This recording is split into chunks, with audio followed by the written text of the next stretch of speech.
Hi, today we want to talk about Firenock extreme short end cap and a possible installation problem you may face. As of 2014, all Firenock come with extreme short end cap, as in this package of the 03H-R, which is used in most of the VAP, Black Eagle, Deep Impact, or the Deer Crossing SDs. You can see that this is the extreme short end cap.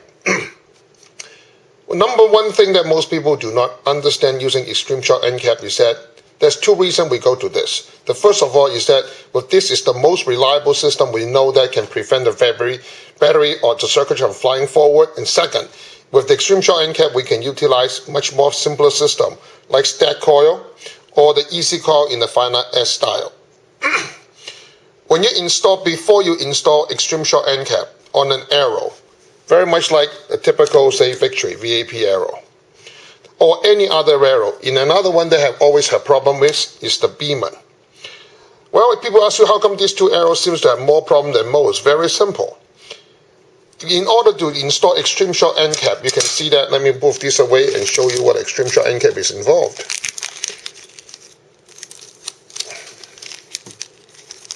Extreme short end cap involved is this is the installation tool. You put the installation tool on with extreme short end cap on top. You put the O-ring above it. And this is what actually got pushed inside to the shaft, like this. Which means that this area is totally sealed. Now imagine if you got an arrow. This end is totally solid. The air cannot go anywhere. So the first thing you do is that, just like the menu said, you check to take the fuel point out. And in some cases, even you take the fuel point out, three things that can absolutely go wrong with the extreme short end cap installation failure is that you got to insert that have no holes in it. Second, you got to insert with a glue inside that seal the hole. The third is that you got to insert like the ICS Hunter, who got to insert with a rubber in the very front to prevent air.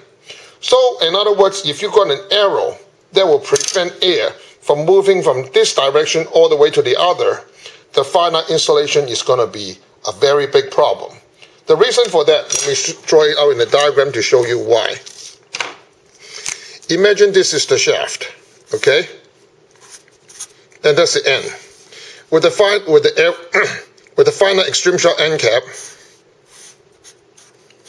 with the O-ring on both sides, with the glue going to put on both sides, as we force this piece forward, the O-ring is going to grab hold of the glue and push it. Before you know, we got a dam system right here that holds the extreme short end cap.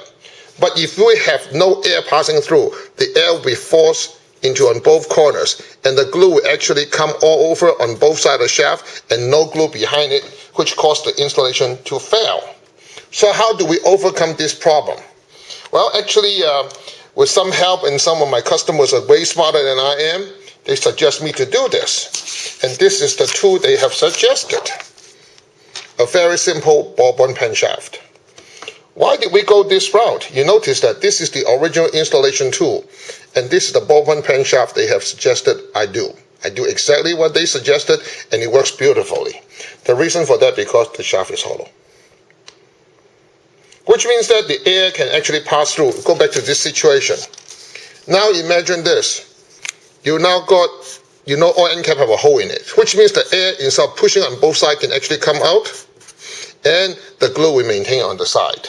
So how do we actually do this? Well, I'm going to show you step by step, and we'll put it into the VAP arrow right here. So just like before, you install the extreme short end cap onto the tool with the O-ring on it. And just like before, using the acetone, use a Q-tip, clean it to make sure that indeed inside is indeed very clean. Now, this is one step a lot of people do not do and cause it to fail. Now, see how dirty that is? But they do not go to do one step. Instead, using another Q-tip that's clean to actually dry the inside of this shaft of no acetone. Because see, what happens is that they just do that, the acetone inside is flowing inside this shaft. And when they're inside this shaft, when you put super glue in, guess what?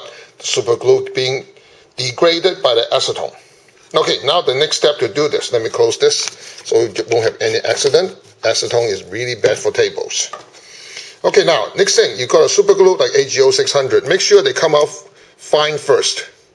Okay, when they come out fine, what you want to do is that you want to put in as deep as possible and do a full squeeze around the inside. Okay, now this is the step is different. You push this thing through in here, make sure it goes in using the tool. The moment it goes in, you remove the tool and use the installation tool we made using the ballpoint pen and push it right in. And the moment you push it right in, it is exactly the right depth. Now see the air come right through here? Now you just let it sit. The installation will be complete. Thank you for sharing your time with me, and that's how we resolve for an arrow that cannot have air pass through using an installation tool which can easily made with a ballpoint pen.